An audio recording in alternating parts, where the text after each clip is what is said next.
Welcome to the 10th lecture of the online lecture series on language, literature, and cultural studies organized by the English Language Teachers Interaction Forum, LTIF. Let me introduce myself. I'm Dr. Praveen, coordinator of the online programs of LTIF. Now, Dr. Leena, an active member of the online committee of LTIF, will brief you about the activities of LTIF. LTIF, English Language Teachers Interaction Forum, is a voluntary teacher forum working for the empowerment of teachers, learners, and any user or lover of English language. LTIF lives in and works mainly for the villages as its mission is empowering rural India through English language education. LTIF has organized more than 500 programs for students, teachers, and parents in various parts of the country. For this forum, teaching is not just an academic activity confined to the four walls of the classroom. Besides these activities, LTIF has been regularly organizing national conferences every year, international conferences once in 3 years in collaboration with universities and other educational institutions. Moreover, LTIF has been publishing a professional quarterly journal of LTIF promptly and regularly for the last 10 years. So I request all of you, all the participants, to be a part of LTIF and let's join our hands together to make difference by supporting and empowering rural India through English language education. Today's speaker is Mrs.Prema Rangachary. She is the founder and director of Vidya Vanam, a school for tribal and underprivileged children in the foothills of the Nilgiris near Coimbatore. She'll be delivering a lecture, Literatures in the ESL Classes of Disadvantaged Learners. I request Mr. Mohanan, an active member of LTIF, a research scholar of Bharatidasan University, to welcome and introduce today's speaker.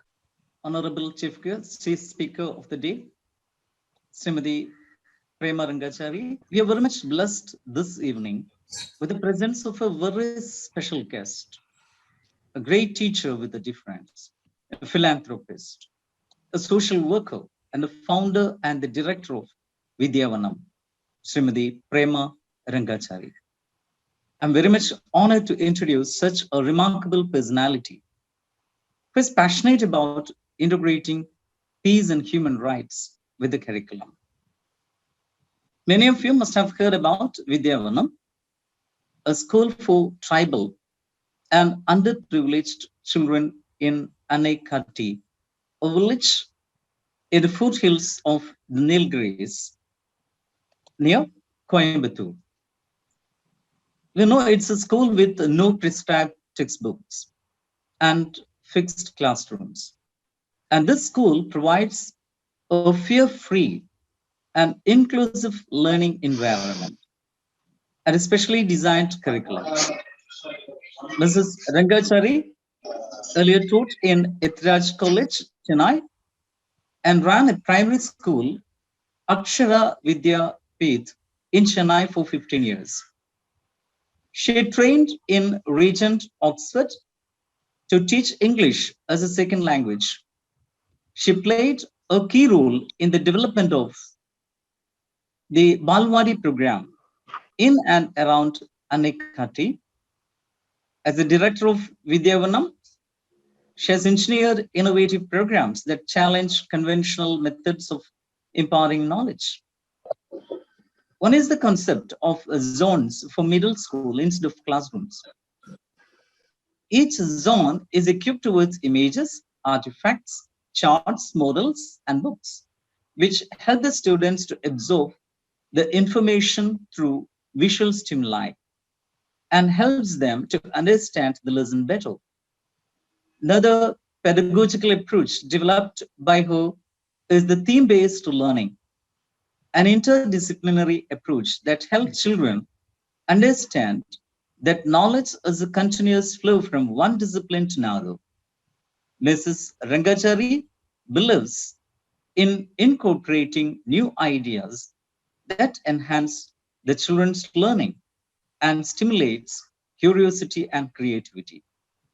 She believes that learning must be a joyful and enriching experience for every child. I'm very happy to note that LTIF also has a similar way of educating, a non-conventional, non-traditional way of educating children. I would also like to say that she is a mother blessed to have a gifted son, Sri T.M. Krishna, while Mrs. Rangachary is enlightening the society with the tool of education.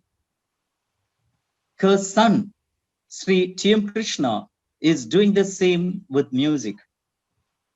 I welcome her to this program. Welcome, ma'am. Thank you. Thank you very much.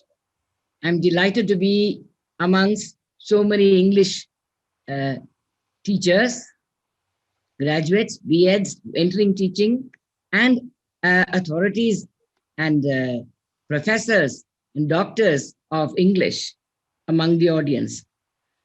I'm overwhelmed to be addressing such a learned composite of people. I have almost 52 people in this audience here. I'm overwhelmed. Dr. Praveen and Dr. Mohanan, Dr. Leena, all of you have been very kind. So also Dr. Bhaskaran Nair, who has been my friend for over, I think, for the last 4 or 5 years. And I am honored to be addressing a group of English lovers, if I can put it that way, English lovers, and who want to take English to the rural area, to children who are struggling with English, and children who can be taught English in a very amiable environment, not be frightened with a language which they are not familiar with. How do we make them familiar with the language is our teachers, I think, role. As ELT teachers, we should also think about how we can make the approach to language learning in a rural setting or a tribal setting or a remote area where the children do not have the benefit of a support of language from their families or from their environment. So in such an environment, when we present a language which is difficult to learn, I must admit, because of its phonetic structure, and therefore having children to be able to adapt and approach the language with comfort is the role of the teacher. So that is what we have been trying to do at Vidya Vanam, because we also understand that if once they leave the school premises, there is not a word of English that they listen to or they can be heard in their neighborhood. And so many things that we assume, being in a city, being in an environment where we are bombarded with a language, much more than we can find in the rural area. We as teachers, we tend to presume the basic knowledge that they have. But that presumption is many, many times false. Therefore, our empathy with children trying to learn English has to be double, much more than we can find from educated backgrounds, children from parents educated backgrounds, or parents who have had exposure to the language. Well, I studied in an English medium school, and therefore my interaction with language as English language has been entirely different. And I lived in an age when maybe English language was the one which was taught and had the predominance over the education systems. And therefore, my absorption of the language was much more, I think, simpler and easier. Being taught by people who speak English, taught by people who know the language well.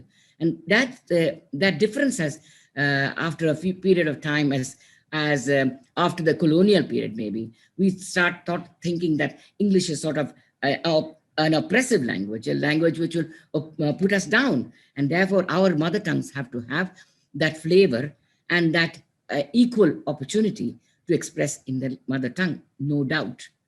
No doubt. that our mother tongue is the language that to which we can express ourselves best, to speak out our emotions best, no doubt. But the demand of the day, demand of the world is that English has become a global language, and therefore we have to get our children to understand the importance of the language even in current days. And how are we going to make it as easy as possible? And why should we have literature? Why do we not have communication English alone? Government thought that there's no need for literature. Communication of English is enough. All that we need is a transactional language, a transaction to deal with at an interview or talk to somebody who knows the language. But is that enough? Is the language only for transactions? Is language only for communication? Is there no more value to a language? If it was so, why did literature ever evolve? Why didn't it just stop with being a communicative language?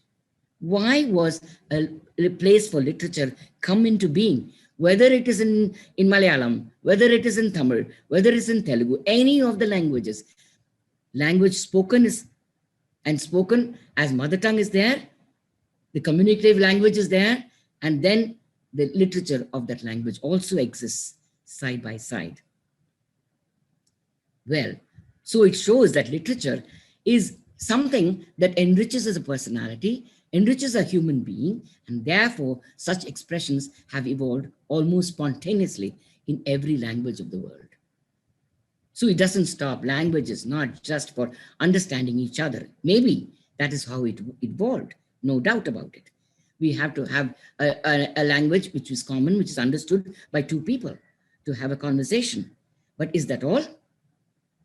Does literature have a space in the development of the language?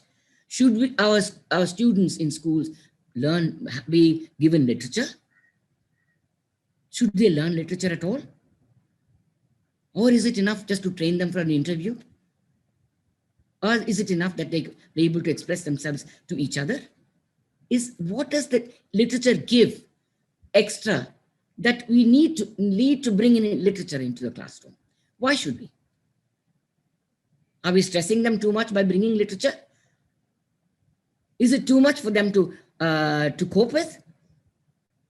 How are we going to make it and the aesthetics of literature to bring into the classroom? Because every language has aesthetics and is innate beauty, which is brought out by language and language presented in literature.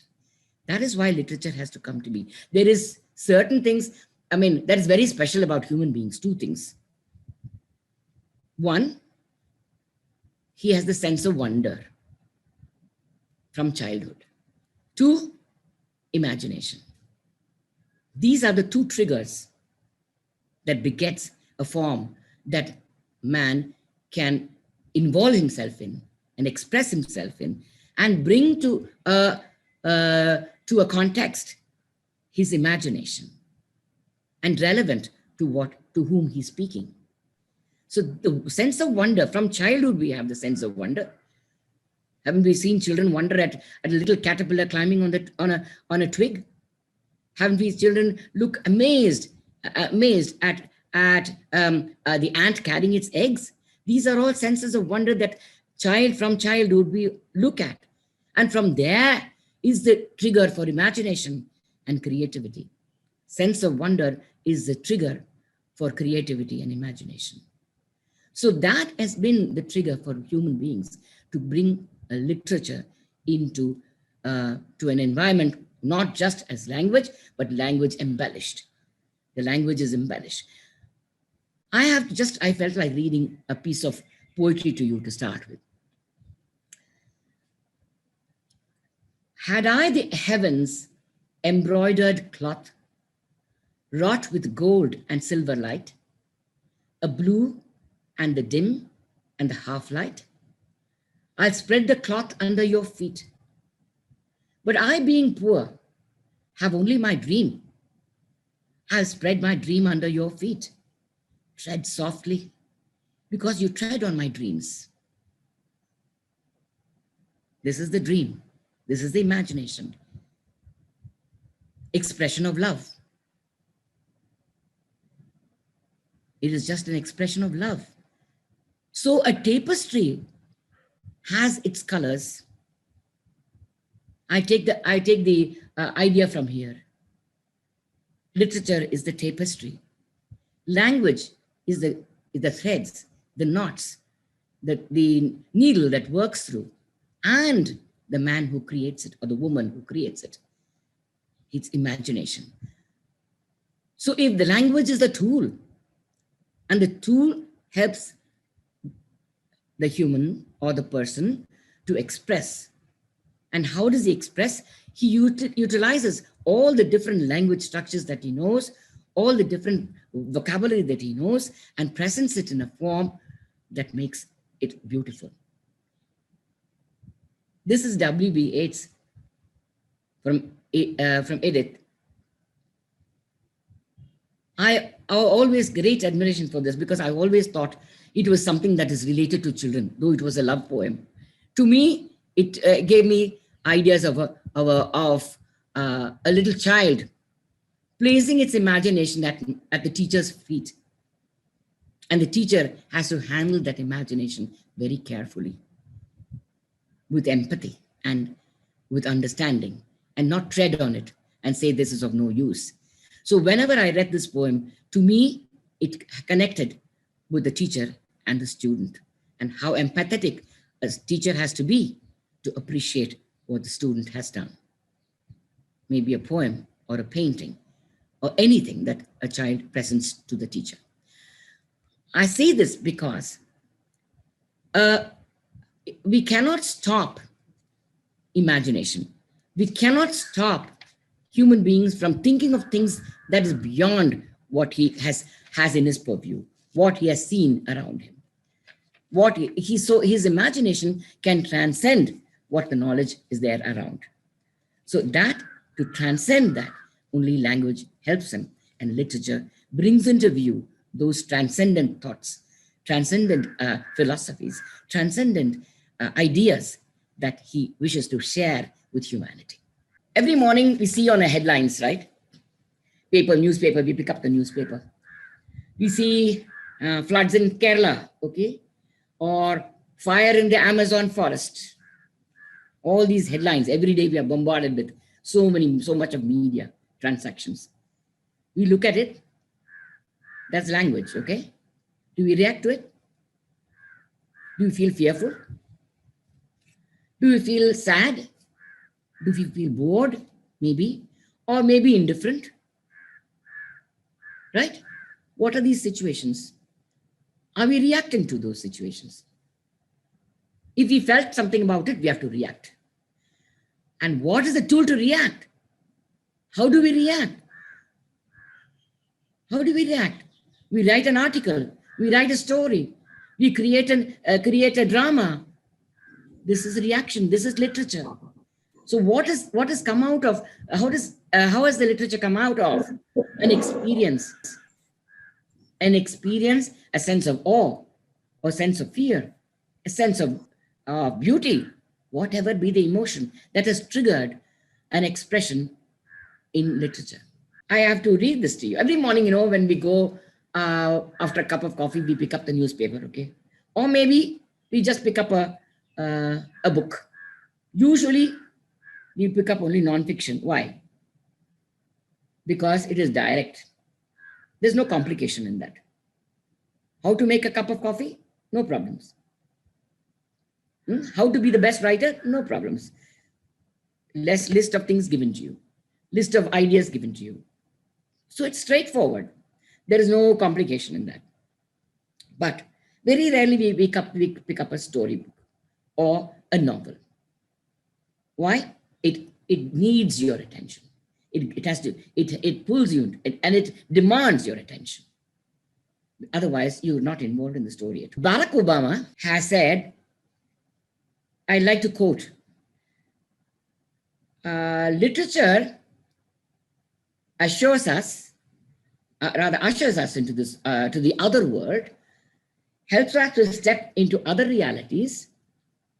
Reading books is a thought in action, joy of a single tasking mind. And he says, When I think about how I understand my role as a citizen, setting aside being president, and the more important set of understanding that I bring to that position of citizen, the most important stuff that I have learned, I think, has come from novels. It has to do with empathy. It has to do with being comfortable with a notion that the world is complicated and full of grace, but there's still truth to be found. So I take up a storybook, okay, and start reading. First 100 pages I read. Nothing interests me. I say, what is the story? The story is about some lady who is a single mother. She has got 2 children. She's taking those 2 children away to Alaska. And then after some time, she comes back. Suddenly, something in that story grips me. What is that? Every time, every emotion is described to me in such detail in the book, I start to relate to some character there, some individual there, or to that character I can relate to somebody in my own life. That grabs me. Why? There is common spirit between the character in the book and the character that I know outside, or maybe in my own self. So you realize that what triggered your imagination was the description of every emotion that the writer placed before you. So then you get deeply involved, and then more you process the story in your mind, the more related. And you see that though the story is in Alaska, it is still here and now. It doesn't matter which part of the globe the story takes place. So that is human stories. Every literature is human stories, human emotions. It is not different anywhere in any part of the world. Also, Albert Einstein says, he says, if you want your children to be intelligent, read them stories, fairy tales. He says, read them fairy tales. And if you want them to be even more brilliant, read them more. So he says the creative imagination to connect the dots is what makes the child interested in the story. The child connects the dots. You don't connect it for them. The story leaves something to be connected. And that is why every child is latched on to stories. I have to like to say here one more story I love, because these are things that we miss out in life, miss out in as part of literature. When we think of literature, we think of things that are sort of demand more than what you can give. The language demands, no doubt. But when you analyze and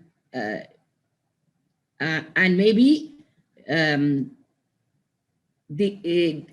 what do you mean, spread out or disintegrate the language, making the thought heavy, all the thoughts are present in every society, in every community.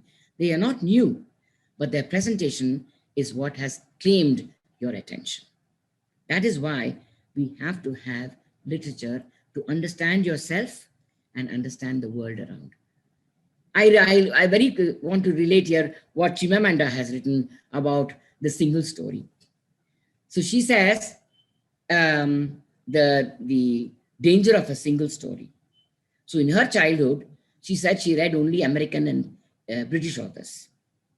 And therefore, she thought all the children that she read of were white, had blonde hair, blue eyes. They ate scones. They had ginger ale. They went on a picnic. All this they talked about. All this was her childhood images, because she got those images from stories that she read. So she thought a black child can never feature in a story. All the stories that she read had only white children. So in her mind, a story has to have only white children, not black children. So the fact that you get so tied to one line of thinking is also the danger of a story, because one single line is not all of it, all of it. But so she said, I wanted to taste ginger ale. I've never tasted ginger ale. So from childhood, her ambition was to have scones and ginger ale. These are all childhood thoughts that come to children who read these storybooks. So why I'm saying this is the imagination of situations of which is not related in your area at all. Imagine the English stories will be always talk about weather. Do we have to talk about weather in India? No. We are either hot, hotter, hottest, whatever. We don't have to talk about today's weather, yesterday's weather, it's raining, it is sunny. And when the sun comes out, it's a great celebrations in European countries. Do we have such celebrations? No.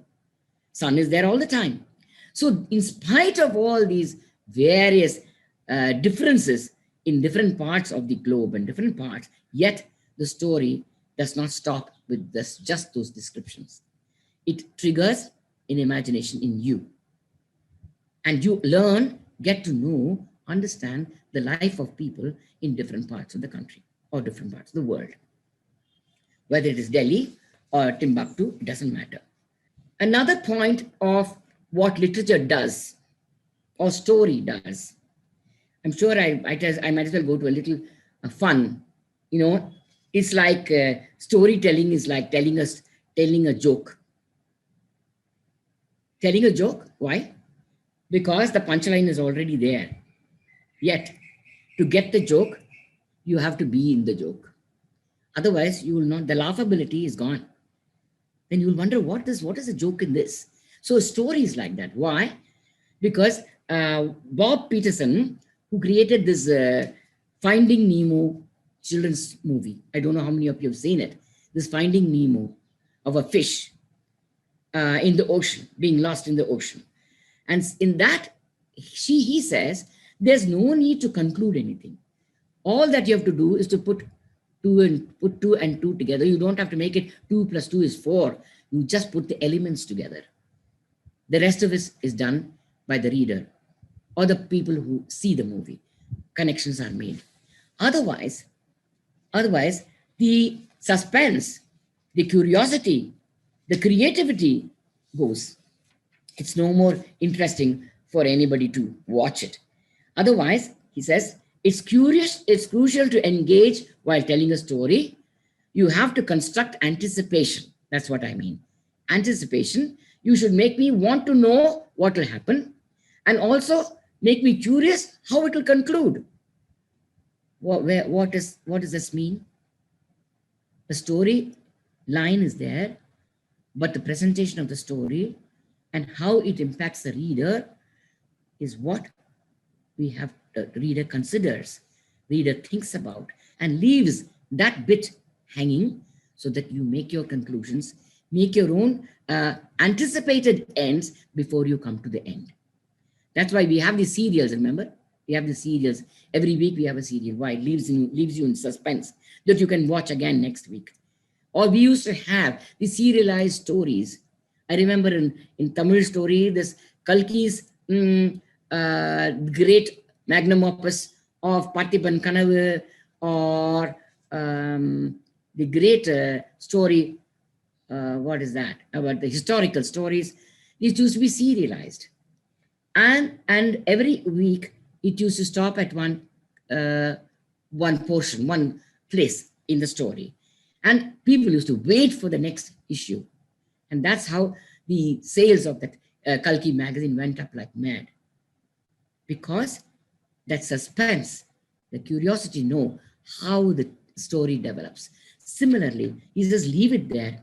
If you have seen the movie, Finding Movie, you always say, you wonder, there's a character called Dory, and she has a short-term memory. And the marlin, the another character who's also a fish, tells her how to get back home. You always wonder, she has a short-term memory. Has she forgotten? Will she reach home? Will she be able to find out her way back? We are worried because we know she has a short-term memory and we don't know whether she'll remember the route back in an ocean. And also we have at one scene, I remember, where the whale has come and attacked the eggs in the house, in a nest of the fish.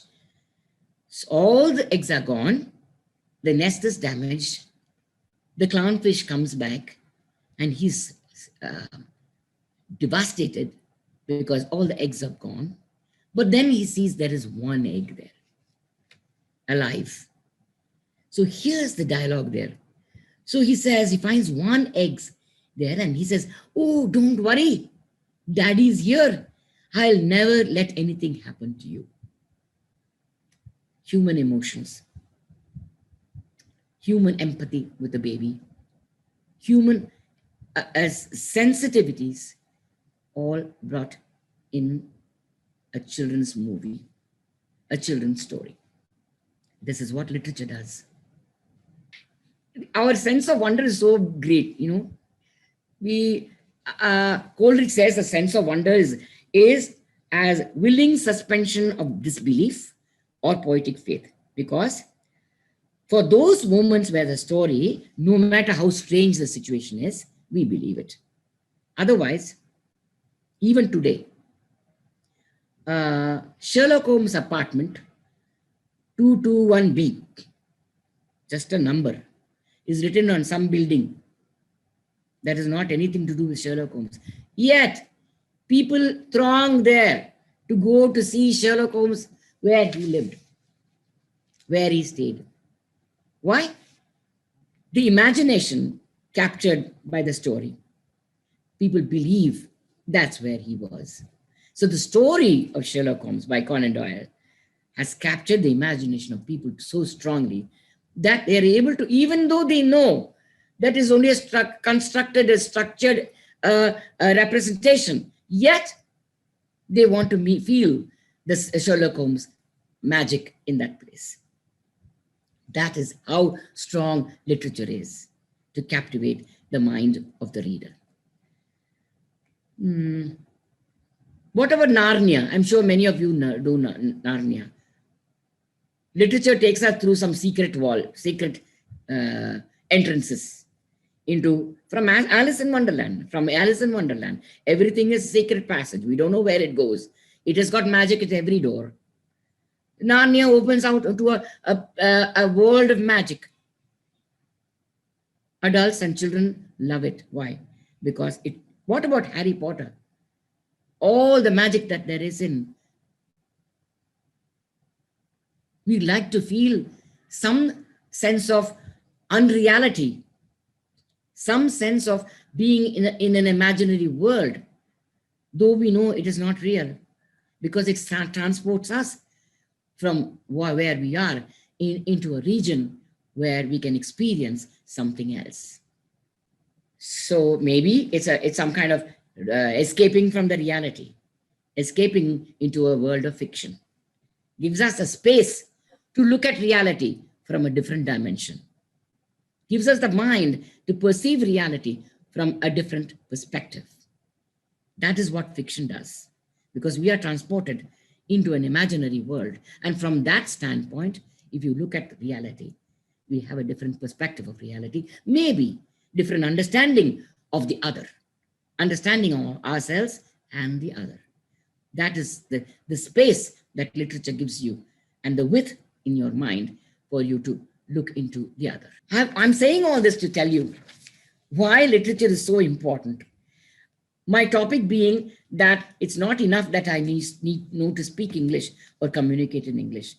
That I would orderly say under rasana, that taste, the smell, the feelings, that sensitivity that comes only through literature. The sense of the human being, the sense of interrelationships, the sense of dealing with others. What about all the love stories that I've seen. All are again and again, all the movies are only retakes of the same emotional complication that happen with families, happen with love affairs, what Romeo and Juliet, right? Of having replicas of anger, of jealousy, of cowardice. These human qualities are the only ones repeated and retold in different circumstances, in different images, which that is what is literature is. There's one more children's movie. I deal with children. So I'm talking more about children. Please remember. The story of this Bambi. I don't know whether you've seen that Bambi, the little deer, baby deer.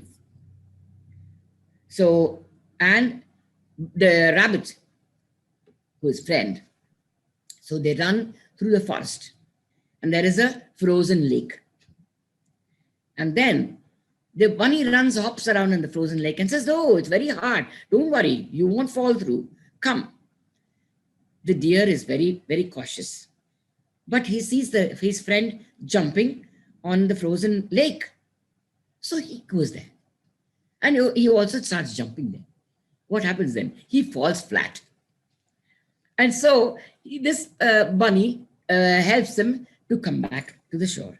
So this is a small episode, very beautiful episode of a relationship between two friends.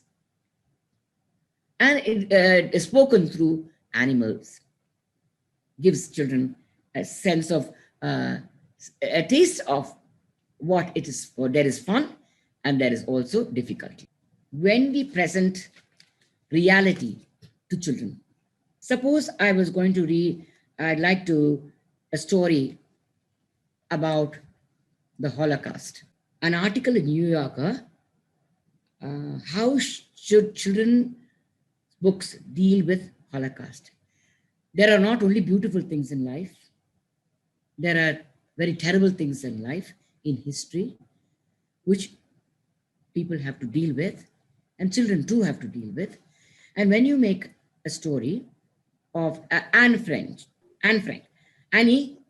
diary of Anne Frank, that is the famous diary that everybody reads. But here was a girl who had imagined from the stories that she had read about Anne and her being locked up in the attic.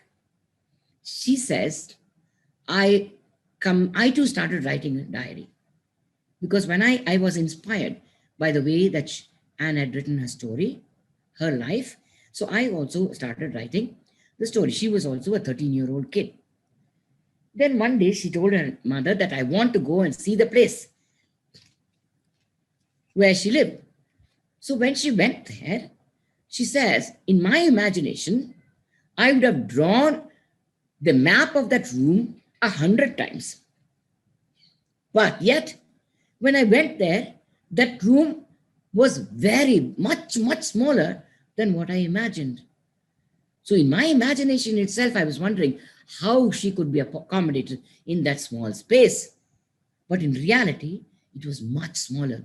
And so the gravity of the situation was so many times higher in her mind. So this, it shows that the impact of what we say, what we tell in stories is not just superficial. It takes people into great depths into themselves and want to understand the situations that are portrayed in those stories. Oliver Twist, for example, asking for more. That is not a strange situation at all. In an orphanage where he's there asking for more on behalf of somebody else and he gets thrown out. So these are his situations which have been of reality, of circumstances at that point of time. And yet those are forever because those talk about human feelings. The situations may have changed, characters may have changed, but the emotions still remain. That is how literature sustains and reflects life at every period of history. every period of history. History is recorded, right? Written. Some of it may be embellished, but some of it are truth, reflections of human behavior, human interactions. I, as a teacher, now let me see, I have said enough about the importance of literature in classroom, why literature has to be taught to children. But are there difficulties in teaching literature? Plenty. Very, very tough to deal with literature and the English language with children who have no access to the language, apart from the classroom, especially when you're dealing with idiomatic expressions. How do we know how to traverse idioms in English? Through literature. If we didn't read literature, we would not know how to transact those idiomatic expressions. That is where we learn how it features in a paragraph, in a situation, and then from the context, we understand its meaning. But if I was going to in the class and say, these are idiomatic expressions in English, okay? Let me hear it from the horse's mouth. It's a true, I have all class looking at me, wondering what I'm talking about. So I asked them, what do you think that it is meaning? Let me hear it from the horse's mouth. So he said, what? You want to know how the horse makes the sound, ma'am? No, I say, you know how the horses make sound? This is children I'm telling you, not adults. The horse neighs, okay. Sound of horse is neighing. Then what does it mean that I have to get it straight from the horse's mouth? How do you explain this to the child? Same as, it's raining cats and dogs, okay? It's raining cats and dogs. These are things that we very casually, we traverse and transact. But to a classroom of children who are, to whom language is strange, they cannot for the life of me understand what this is. Why should they have to even compare dogs, cats and dogs? So this, when we at now stage, when we learn, we never analyze this because we learned it from the context. But if I have to pull out these idiomatic expressions and deliver it in a classroom to a group of children, then it has a different meaning, or it has to be contextualized. Only then it makes sense. Normally it doesn't happen. You take your grammar books and see, idiomatic expression, idioms will be one page. So also,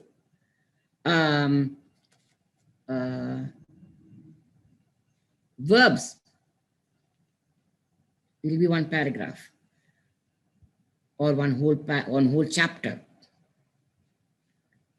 How are the different ways it can be used? Get on the bus, get off the bus, get into the bus. These are very, very tough transactions for children. He dropped off. He dropped off to sleep. He dropped off at the gate. I dropped him off at the gate. What is the connection? Why should the same word be used for two different contexts? These are all the difficult areas where English has to be understood by reading,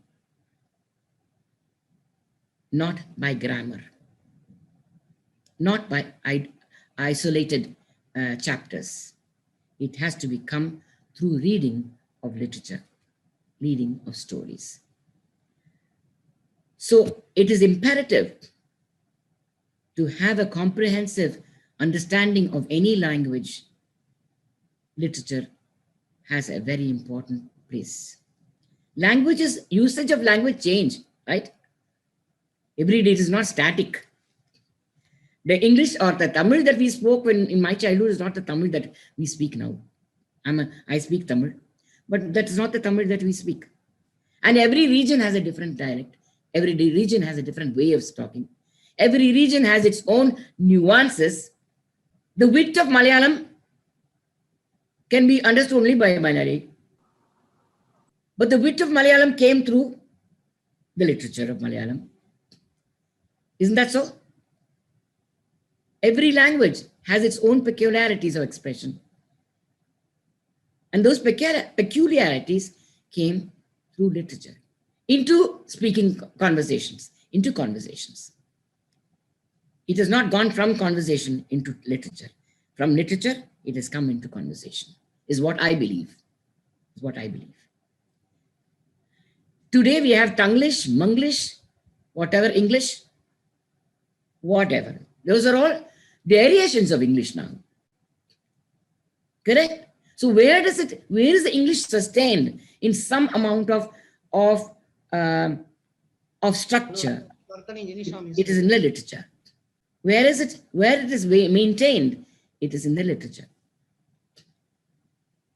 Otherwise, during usage of language, generations using the language will change, will have its own innovative ways of speaking, using of words, using of new words, or modifying words. What about the issues that we use now? It is very common. I can even find it in stories. The isms and the issues have come into usage. How did do that? Communications. But if you have to have the language structure retained, it will be retained to a great extent in its literature. Not that literature doesn't modify the language. Literature does. The literature that we read in Charles Dickens is not the literature that we're reading now, in the present day. The language has changed over time. Yet, there is certain amount of structure that is retained even today. That is more flexible in a conversational English, is what I believe. And therefore, literature has to sustain language. Language has to sustain literature. They are complementary to each other. Without language, there is no literature. And without this spoken word, there is no conversation. Why did the early man, when he was in all the rock paintings, he drew? And every generation who came and lived in the same, under the same rock, embellished the same painting. They added color, they added more dimension. That is the imagination of human beings. You cannot restrict that. Why did man do that? Similarly, when he started expressing himself in words, he added more dimension to it. And that was the creation of literature. That's the creation of song. That's the creation of story. That's the creation of all the riddles. Why did even now, even in the villages, you have people talking in riddles? Isn't that a quibble of language? That's a trick of language. That's an innovation of the language. So as I see it, language to be understood in all its beauty, in all its complexity, literature has to be there. So I think my conclusion is, we cannot make language only as a communication tool. It's not a communication tool.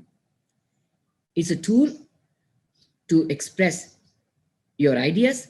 It's a tool to express your imagination. It's a tool which instills creativity in every human being. The creative act needs a skill. Any creation cannot happen without a skill. And the language gives a skill for creativity. I think with these words, I think I conclude now. I am very, very happy to have been given this opportunity to speak to you all. I hope I made some sense of having engaged you for 40 minutes or more. I conclude with a great thank you, because I have been thinking about this myself, and in my own classrooms, how I do it is it's a trilingual classroom. We are trying to prepare a dictionary of the Irula language, the Tamil language, and the English language parallelly, so that the transaction of the three languages can happen simultaneously in a classroom, so that the language by itself will not be a detriment for their understanding of what we deal in the class. So it's a trilingual classroom, and we gradually move them from a trilingual to a bilingual to English medium. So it's a slow, gradual process. It is not an immersion process that happens in most English medium schools, where the institution insists that the child doesn't speak any other language or communicate in any other language except English. But we do not insist, because we feel that the core of the child is in the mother tongue. And if you pull out the core, the child becomes a fear-ridden individual, not willing to speak, not willing to interact. So the freedom to speak in any way that they want, in any way that they can express what they have understood, is acceptable.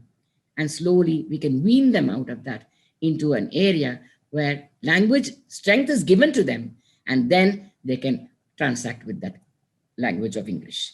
That is how we have worked out our pedagogy, so that the transition from their mother tongue, which is tribal language, to Tamil, which is a state language, and then to English, which is the global language. It's a three-way jump for them, not just one. Is a gradual acceptance of an alien language as far as they are concerned. So this has worked for the last 14 years. We have been working with this. And as I said, I also mentioned that it's a theme-based learning. At the introduction, they mentioned that. Theme-based because it gives the idea whether it is when I'm talking about a leaf, I'm not looking at the leaf only as a botanical object. I'm looking at it from the area of geography. I'm looking at it at the area of history. I'm looking at it mathematical conception. I'm looking at it from every aspect of the disciplines that are transacted in a classroom, whether it's math, physics, chemistry, whatever. So if I look at a tree, I'm looking at it where geographically, whether it fits in here or is it from somewhere else. How old is the tree? Is the history of the tree? So in this way, when one perception of should lead the curiosity and the query into the mind of the child, so that the whole concept of learning is one. It is not bifurcated or put into independent folders that children don't see the connection at all. What's the connection between science and social science? Why is Gandhi, who is supposed to be in history, why is he's in an English class? That's the thought process of the child. When I take a lesson on Gandhi, he says, why are we having Gandhi in English class? He should be in history. That is the amount of idea of diverse concepts that they have, that there is no link between them. To understand the link, that anything that you see has every aspect of the disciplines in it, built in it, is theme-based learning. Thank you so much. I wanted to give you an idea of that. So how we transact English here and what is the benefit that we're reaping is what I wanted to share with you. Thank you very much. Thank you so much, madam. We will have a Q&A session. We Yes. truly appreciate the efforts you have put in. What we need today is need-based materials, and you have tried to prepare a dictionary which is useful for these students. And I should also thank you for sensitizing us to the nuances of teaching literature in the language classroom.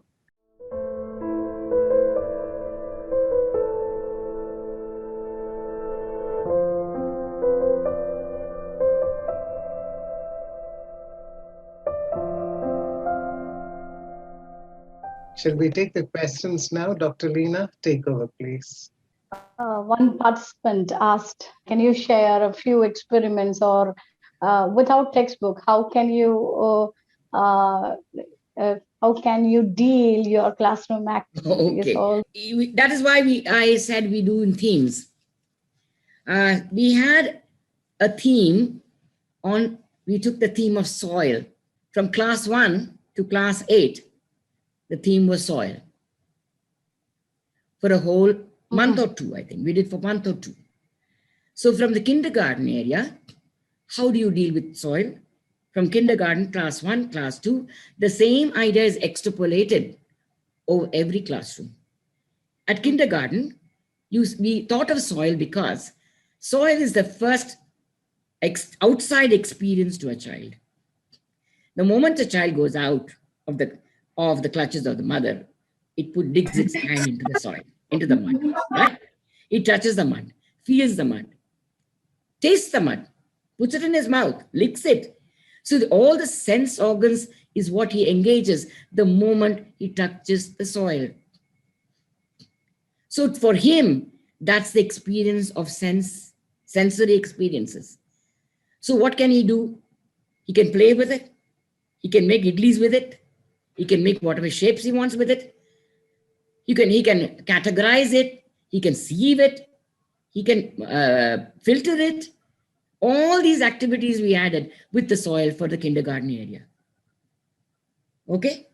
So when we go higher up, then we think about the soil, this kind of soil. Then we have a patch, we dig up the ground. We see this soil in that space. What other things that you see in the soil? We see all the insects in the soil. Then we see the roots from a big tree under that space. So how did that big tree, which is about 20 feet away, has its root here?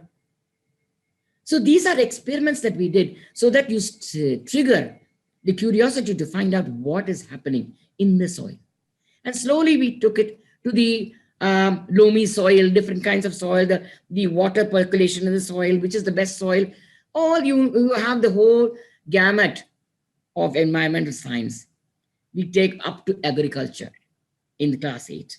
So we extrapolated slowly, one step at a time. Then we said, okay, now we have seen soil. We'll see the creatures that live in the soil. Then we looked at the root. So what is the tree come up there? How is the connection between the soil and the tree? So in this way, the theme was developed along with giving the content for classes. The content was developed by the teachers. So if science has a content, okay, English can have a content with the same theme. Math can come with counting the stones, arranging the stones, piling the stones, playing the game with stones, playing kallu with the stone. Yeah.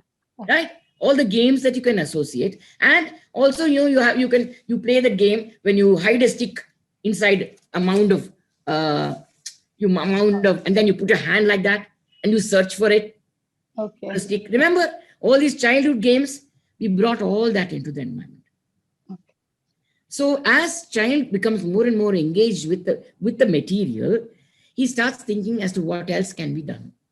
And as we grow from class 1 to 2, 3, and 4, we expand the perspective of the value of the soil. How does the soil come? From where does it come? How do the rocks break into soil? How does it become sand?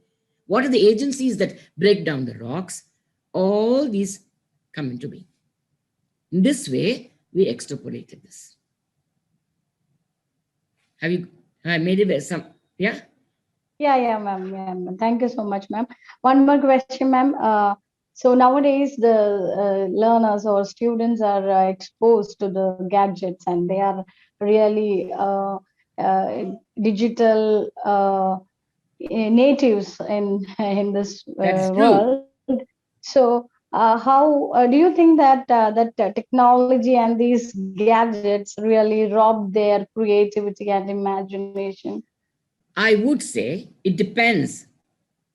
I can't make it a blank statement and everything technology is robbing them of creativity. I cannot say that. Depends on how you're using the technology. Right? It depends on how you are training the child to use the technology. Technology is there. We can't run away from that fact. We can't say, don't have cell phones. Don't look into your cell phones. But we have to find innovative ways in which, by which the cell phone or the whatever gadgets that they have can be utilized for a learning purpose. Somehow learning in the sense of enhancing their knowledge. That's all. Not having classroom in on the digital classroom. Not that. Not having classroom on the cell phone. No, no way.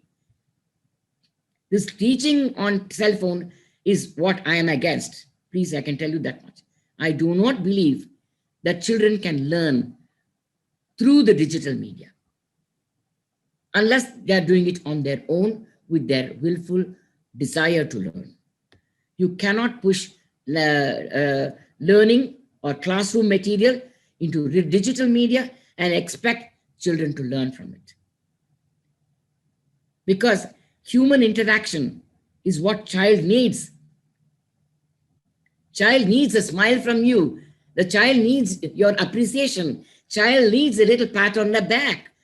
Where can you do all that in a digital of half an hour or 45 minutes? You don't even know whether they are there. Does the teacher know whether the child is attending? No. She presumes that they are there. If you're going to tick off the child on digital, he'll just switch off and go away. Why would he listen to you? Or he or she listen to you? Tell me. So digital is for adults who have a purpose. Digital is for adults or grown-up college students who have purpose of using that. Purpose of learning out of that. They are mature enough for that. Not for children. Okay, ma'am. Okay, ma'am. So could you please share your views on using literature of the students' own community as a language too? Absolutely necessary. Because whatever said and done, a child feels sense of a purpose, sense of self-worth, self-respect, if you are doing literature or stories which is from their community. Why should I know something about somebody somewhere in some part of the world? I remember the story of a story about a Irula boy who was in a classroom and how everybody was making fun of him because his meal was fried termites. And then one day a huge snake came into the classroom and he was the hero of the day. So that is the story, okay? That story was enjoyed tremendously by our Irula children. Why? It portrayed them as the hero, not as a downtrodden, underprivileged, oppressed place where normally they are. So the fact that we allow children to speak their language is to give them that respect of space. If you take the language out of a person, he loses his identity. So language gives you identity. Language gives you self-respect. That is why it's very important to allow children to talk and allow children to maybe create their own stories. We ask them to make stories on their own from where they heard their grandmother or somebody giving them stories. We collect all those stories and have made them lessons. We bring the community into the classroom. Local languages also play an important role in the classroom, right? Absolutely. We have to allow that. For, unless you give little, they won't come to you. That has to be an exchange. You listen to them, they will listen to you. If you don't listen to them, they don't have to listen to you. Okay, ma'am. So one question, ma'am, from the participant. So why we give importance to writing? From class 1 onwards, we start writing. Why we are not focusing on speaking, ma'am? Well, that is to be decided by the people who structure a school, structure the syllabus or whatever you call it. There is no writing at Vidya Vanam till I think till about class 2. We introduce some writing at the end of class 1. They are not writing sentences. Normally you see in class 2, they'll be writing lots of sentences and such high-flown language will be thrust on them. It's frightening for a child who doesn't have the exposure. They drop out because they're afraid. They drop Okay. out of school because they're afraid. Whether it is English or Tamil, it's the same as far as the Irulas are concerned, as the tribal community are concerned. Tamil is as alien to them as English. Hmm. So if you're going to give them high funda Tamil, they will just leave the school after class 5. Oh. Till class 5, you have the midday meal. So the parents send them to school. After 5th, they know their position, they know their place.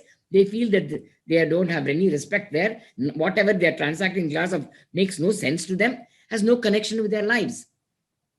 So they leave. So if you want them into a learning experience, a learning space, you have to be give and take. You have to make them a part of your life. You have to make their community a part of your life. That is the challenge. So again, a question from the participant. What kind of books should a child read to develop his or her literary skills? There are so many children's books written by Indian authors now. Innumerable. I would not load them with British or American writers because the contexts are so difficult for them to understand, at least in a rural area. What point in talking about pizzas and or pastas when they don't know what you're talking about, or sausages for that matter? They don't know what sausage is. All the time there is sausages come as part of a picnic. They don't know. So it must be a Indian setting. Make it an Indian setting. So you have so many writers, children's books, Indian writers in the English language writing for children. I would advise you to do that. The Ekalavya books are there. Ekalavya from, I think they are from Bhopal or Hoshangabad. They have brought out a lot of books in bilingual, both, and there are so many other books which are bilingual, which are there for class 1, 2 level or even less, with just single sentences, with plenty of pictures. Those books, I think, is the one we should introduce them to, because they are not white children as what Chimamanda said, all white children with blue eyes and blonde hair. Blonde. They all look like you, right? Yeah. We don't want to see, I mean, they can't relate. They said that's only when I showed a picture, oh, then they said that's a doll. Understand? Only dolls have blonde hair and blue eyes. That's what they've seen in the shop. But if I have to have empathy with a character, he must look like me. The child must look like me. That's what it is. Thank you so much for elaborating on these issues. May I ask you one question out of sheer curiosity? You have started this program years ago, and you must also have realized that these tribals do come to the city and interact with the people in the city. So don't you think some kind of influence of the city also reaches them? And what kind of changes have you noticed in the last few years, from the day you started and now, among the tribals because of their interaction with people in the city? I don't know whether it is because of the interaction with the city, but the fact was that I think to some extent, because here in this area, the fact that they asked me to start an English medium school by itself indicated that they saw the value of that. That is why they told me when I came here, I didn't intend to start a school at all. Okay. I was just doing some voluntary work. Okay. And so they said, we want you to start a school for our children, and it should be an English medium school. I asked why.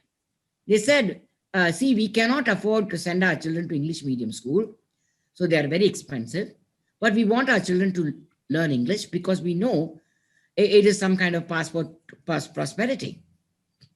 And so they were aware of that.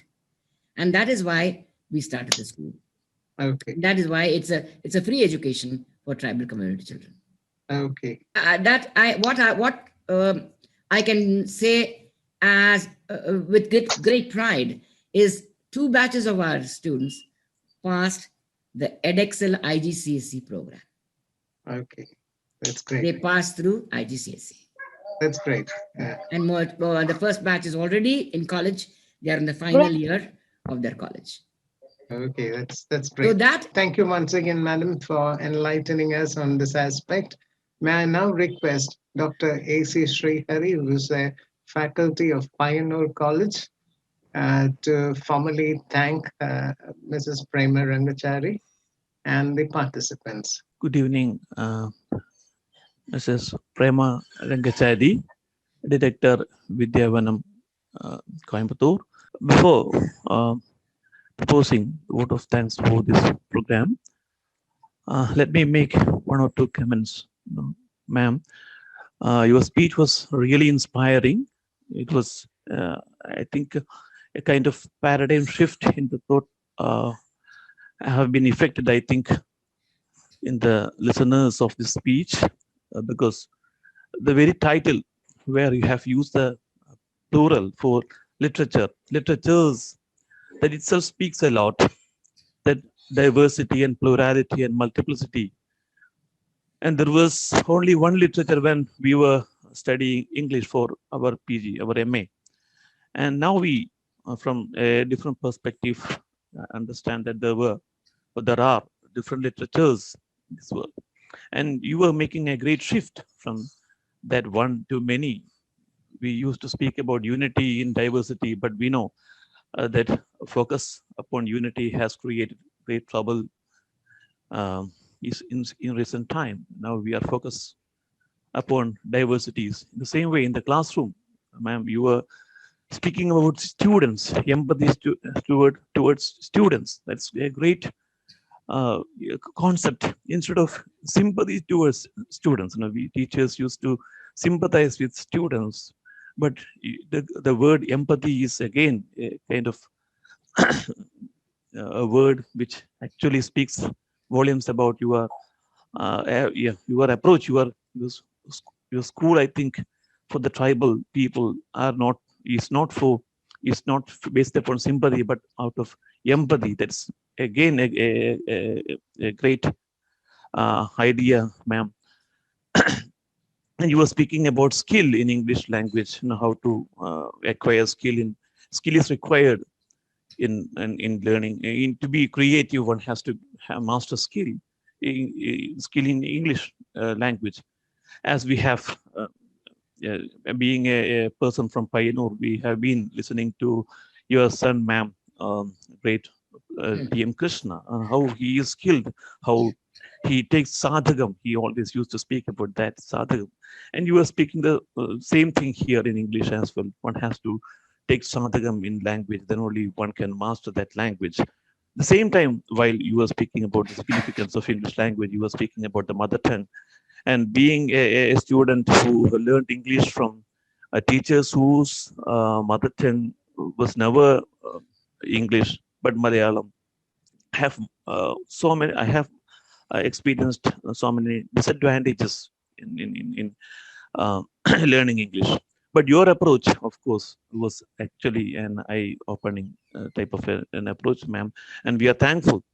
I will come to my duty of thanking the whole team, especially today's speaker, and, Mrs. Prema Rangachary. Thank you, ma'am, for the whole uh, um, energy and time and everything that you have spent with us in this evening. Thank you once again, ma'am. It was a great privilege for me to thank a great person like you. I never expected that I would be getting a chance to speak and actually speak to a person like you, ma'am. Thank you very much for thank you. And I thank all the team from Professor Bhaskaran Nair to Lina AK, who have, and of course uh, Praveen sir, all the members of the LTIF family, and also the participants who have come forward with very relevant questions. And those silent, I think, the whole participants would be asking questions and interacting mentally, I think, with the speaker of the day. It was a great event, ma'am.